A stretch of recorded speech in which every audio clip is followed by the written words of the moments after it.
RM1. Hai, Assalamualaikum warahmatullahi wabarakatuh dan salam sejahtera. Welcome back to my channel. Thank you very much. Masih lagi sudi view video-video saya dekat dalam my YouTube channel ni dan terima kasih sebab sudi subscribe. Yang belum subscribe, tekan butang merah dekat bawah tu dan jangan lupa tekan juga butang notification supaya anda tidak ketinggalan saya punya video dekat dalam my YouTube channel ni. Jarang buat intro kan, itulah akibat dia. By the way, bagi yang baru dekat channel ni, hai, salam perkenalan. Saya Hamidah Rapai. So, hari ni saya nak buat satu video reaction santai-santai je sebenarnya, bukan video yang sangat-sangat stres. Okay, saya pun tak pasti sama ada saya akan edit this video or not. Okay, so just bear with me. Kalau ada saya salah cakap tu, anda memang suka kan saya salah cakap kan, so saya just proceed with this reaction video. Fokus. Okay, hari ni saya nak buat satu video reaction berkenaan dengan topik inilah. Okay, tak ada cop sirim. Face mask tak ada cop sirim akan didenda sebanyak RM100,000 ataupun penjara selama 2 tahun. Serius lah kan? Adakah ini fakta ataupun auta? So, beginilah. Okay, reaction saya ini, saya akan cuba untuk ringkaskan dan cuba untuk perjelaskan kepada masyarakat supaya lebih mudah untuk faham. Jadi, orang awam kepada orang awam. Tapi yang tadi kan daripada menteri kepada orang awam, mungkin orang awam susah nak faham apa benda yang dia cakap. Jadi, ini pandangan daripada orang awam kepada orang awam. Jadi, penjelasan maybe lebih friendly lah, okay? Orang awam friendly. Okay, ceritanya macam ni. Okay, awalnya apabila saya membaca berkenaan dengan isu ini, saya ingat ia adalah sindiran sarkastik, okay, daripada netizen kepada pihak kerajaan. Kan pada peringkat awal tu ramai yang menyuarakan, okay, kenapa undang-undang face mask ni masih lagi dibuat sedangkan ada di beberapa buah negara yang membangun, negara-negara yang dah maju sudah melepaskan peraturan untuk menggunakan face mask hanya untuk mereka yang bergejala, yang mereka yang mempunyai simptom saja yang diwajibkan untuk pakai face mask. Yang orang awam dekat public dia tak lagi menggunakan face mask. Ada beberapa buah negara lah, saya tak pasti dekat mana, tapi ada beberapa buah negara yang tidak lagi mewajibkan face mask ini dekat tempat awam. Tapi dekat Malaysia masih diwajibkan. So dalam peringkat awal tu saya ingat itu merupakan sindiran sarkastik daripada pihak netizen ataupun rakyat kepada kerajaan.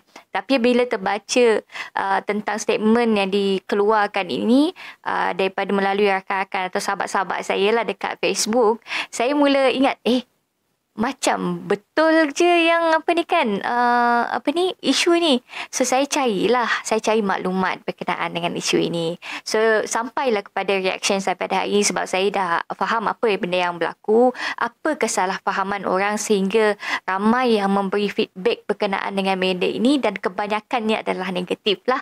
Jarang saya tengok yang positif, kebanyakannya benda-benda yang negatif. So ini reaction saya. Saya tidak menyalahkan pihak netizen ataupun rakyat yang salah faham berkenaan dengan isu ini.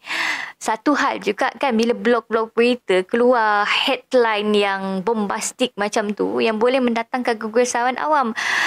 Individu tak pakai face mask, cop sirim kena denda RM100,000. Of course lah orang marah. Sedangkan pemahaman di sebalik perkataan individu itu adalah benda yang berbeza. Jadi saya cuba untuk fahamkan anda dengan situasi-situasi yang atau contoh-contoh yang saya bagi ini. Contoh yang pertama adalah katakan saya memiliki sebuah syarikat. Nama syarikat saya Megah Holding. Jadi Megah Holding ni dia nak mengeluarkan face mask sendiri. Dan face mask yang saya nak keluarkan ini, dia tak ada MDA lagi, tak ada kelulusan MDA. Jadi saya tak nak pun apply untuk sirim. Saya dah lah tak nak apply untuk MDA, saya tak nak apply untuk sirim. Jadi tetap saya nak jual juga benda tersebut tanpa MDA, tanpa sirim. Apa yang berlaku bila saya jual benda tersebut, kemudian pihak berkuasa ambil tindakan ke atas saya. So itu contoh yang pertama. Contoh yang kedua pula. Saya Hamidah, saya individu yang nak membekalkan face mask kepada seller ini, penjual ni tadi. Saya pembekal. Okay, saya nak jual kepada seller-seller ini tadi. Kemudian, saya pun tak nak apply untuk SIM. Sama juga dengan kes yang pertama tadi, malas nak apply sebab banyak sangat prosedur. Jadi saya tak nak apply untuk SIM. Saya pun tak ada kelulusan MDA. So itu contoh yang kedua. Contoh yang ketiga pula, Pak Mail. Pak Mail dia nak pergi beli baju Melayu kat Jalan Tak. Dia jalan-jalan kat Jalan Tak tu dengan face mask yang tak ada cop sirim pun. Dah lah tak ada MDA, tak ada juga cop sirim. So ini ada 3 contoh yang utama. Contoh yang pertama, contoh yang kedua dan contoh yang ketiga. Faham? Okey, tunggu setakat itu. Kemudian, apabila kita bandingkan dengan statement yang dikeluarkan oleh KPDNKK, saya kena sebut betul-betul, KPDNKK mengeluarkan satu statement yang ini, berkenaan dengan individu. Dan headline yang diberikan oleh blog-blog berita yang saya rasa kurang bertanggungjawab lah. Dengan statement-statement yang mereka keluarkan, dengan headline yang mereka keluarkan. Dah tahu netizen kita malas baca. Kenapalah keluar headline-headline yang seperti itu? Mereka bukan nak baca kat bawah. Mereka baca dekat atas tu je. Mereka baca headline, lepas tu komen. So itu yang berlakulah kepada netizen yang marah tentang isu ini. Tetapi sekiranya mereka memahami dan membaca dengan teliti apa yang terkandung dekat dalam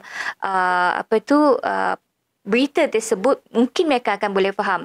Tapi susah juga sebenarnya. Pihak kerajaan perlu tahu barrier atau halangan daripada netizen untuk memahami term-term yang mereka je faham.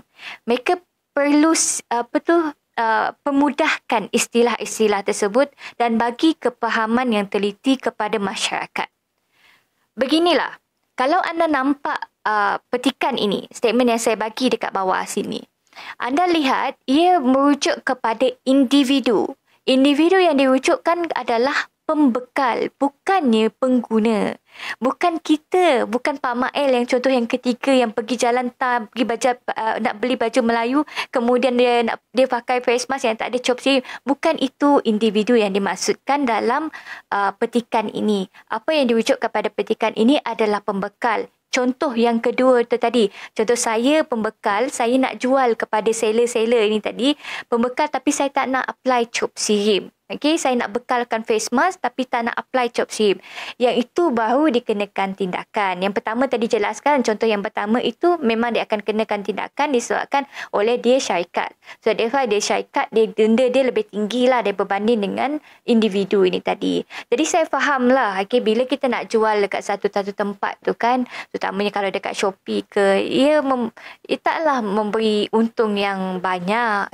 Kalau kita ni pembekal yang biasa, maksudnya kita nak jual face mask ni tapi kita tak nak apply juga cop sirim, kita tak nak lalui prosedur-prosedur tersebut, tapi masih juga nak menjual, kita kena patuhlah dengan peraturan kerajaan. Dan komen yang kedua adalah, kalau kita nak faham tentang isu ini, kita kena tahu bahawa tindakan kerajaan ini adalah tindakan yang tepat. Saya sangat respect dengan tindakan kerajaan ini di mana dia nak menjaga masalah umum, masalah dalam kalangan masyarakat. Mereka nak menjaga kesihatan masyarakat, kesihatan rakyat itu sendiri. Cuma yang peliknya, kenapa sekarang kenapa tak 1 tahun atau 2 tahun yang lepas? Kenapa lambat sangat buat tindakan? Ini cuma pandangan peribadi saya saja. Saya berpendapat bahawa kerajaan kita, bukan masyarakat, kerajaan kita tidak produktif. Tidak produktif. Ia lebih kepada reaktif. Anda tidak tidak cuba untuk mencari idea untuk memberi perubahan yang baik kepada rakyat, memberi perubahan baik kepada masyarakat, tetapi anda react toward masalah. Kalau ada masalah, baru fikir cara penyelesaian. Bukan bersedia sebelum masalah itu ada. Anda tak bagi weapon pun untuk berjuang bagi mempertahankan diri. Tetapi anda baru nak sediakan weapon, baru nak sediakan senjata bila musuh sudah datang menyerang. Itu yang maksud saya produktif dengan reaktif. Anda cuma bertindak melalui masalah yang timbul. Jadi jelas dekat sini individu yang dimaksudkan bukanlah kita ni, bukan orang awam yang menggunakan ni, tetapi adalah pihak pembekal. Dan saya sangat-sangat berharap, sangat-sangat berharap undang-undang ini ataupun yang diwacilkan oleh pihak KPDNKK ini tadi tidak menyebabkan harga face mask meningkat, dan itu yang sangat-sangat merisaukan kita lah, supaya face mask ini dialah harga dia tidak meningkat because of this process. Hopefully apply untuk serum dia tidak memerlukan belanja yang besar lah. Okay, saya pun tak semak macam mana nak apply untuk serum, kena bayar ke kan? Okay, daripada pihak pembekal ataupun pihak syarikat. Kalau pihak syarikat dia kena bayar tentang dia ada kos untuk apply bagi serum, saya rasa pasti akan ada peningkatan harga, dan ini agak membebankan masyarakat lah. Dan dalam community tab pun saya ada share something, okay, pengiraan berapa yang kita belanjakan setiap bulan, okay, untuk face mask saja. Kalau macam contoh face mask yang biasa lah, face mask yang dikeluarkan oleh menantu Perdana Menteri kita, iaitu Jovian, okay. Of course tadi ada MDA kan, and then dia ada serum, okay. Kalau mereka ni pengeluar ini tadi dia dengan harga RM25. Anda bayangkanlah dalam face mask tersebut ada 10 keping. So satu keping tu harga RM2.5. So kalau RM2.5, so dalam satu hari, kalau ikut peraturan yang sebenarnya, SOP yang sebenarnya, kita kena tukar face mask every 4 hours. So minimum lah kita berada dekat luar ni selama 8 jam. So kita kena tukar 2 kali. So ada 2 face mask, RM2.5. So dalam satu hari tu kita peruntukkan dalam RM5 untuk face mask sahaja. Kalau kita ikut yang face mask yang Jovian punya ni tadilah kan. Okey, RM2.5, RM5 ni tadi anda darabkan dengan 30. Anda harapkan 30 hari berjumlah RM150. RM150 untuk orang M40, T20 mungkin biasa, mungkin normal. Tapi RM150 itu adalah belanja beras, belanja makan, belanja minyak untuk orang golongan B40. Mereka-mereka yang susah nak cari duit. Mereka yang hanya berbekalkan gaji minimum RM1,200 satu bulan. Anda bayangkanlah, kalau seorang individu dia memerlukan RM150. Bayangkan dalam satu keluarga, tak perlu banyaklah, 4 orang je. Darab dengan 4. Berapa yang dia kena peruntukkan hanya untuk face mask dalam tempoh 1 bulan. Ini pengiraan normal bagi face mask yang high end lah, maksudnya face mask yang biasa. Sehingga kan golongan-golongan yang susah nak beli face mask ini tadi, tambah lagi yang kena beli dengan ada cop sirim, tak ada lagi orang nak jual yang tak ada cop sirim, semua ada cop sirim, harga mungkin melonjak naik lah, harga mungkin akan lebih mahal. Anda bayangkan mereka ini terpaksa untuk menggunakan face mask yang tidak mengikuti standard yang dibenarkan oleh KKM. Berapa harga yang mereka kena bayar dan peruntukkan untuk seorang individu. Anak ramai, lagi banyaklah peruntukan yang mereka perlukan. So fikir-fikirkanlah wahai kerajaan, jangan kerana kita berada dekat atas, kita berada dekat langit, rumput dekat bumi, kita lupa untuk tengok. Pandang-pandang juga pada rakyat yang susah ni. Saya mungkin tak merasa kesusahan itulah beli face mask setiap hari, dah pakai satu hari tu buang. Daripada orang lain ada yang sampai cuci face mask untuk memastikan mereka pergi ke satu tempat tersebut dengan pakai face mask, sebab mewajibkan face mask kan. Tengok budak-budak sekolah, ada yang sampai face mask dia kotor, kadang dia dah cuci, dia ikat balik, dia pakai setiap hari. Sebab saya bila bercerita tentang soal orang susah ni. So pandang-pandanglah pada apa yang rakyat rasa. So I think that's all for me. Thank you very much for watching and have a good day guys. Assalamualaikum warahmatullahi wabarakatuh dan salam sejahtera. Bye bye.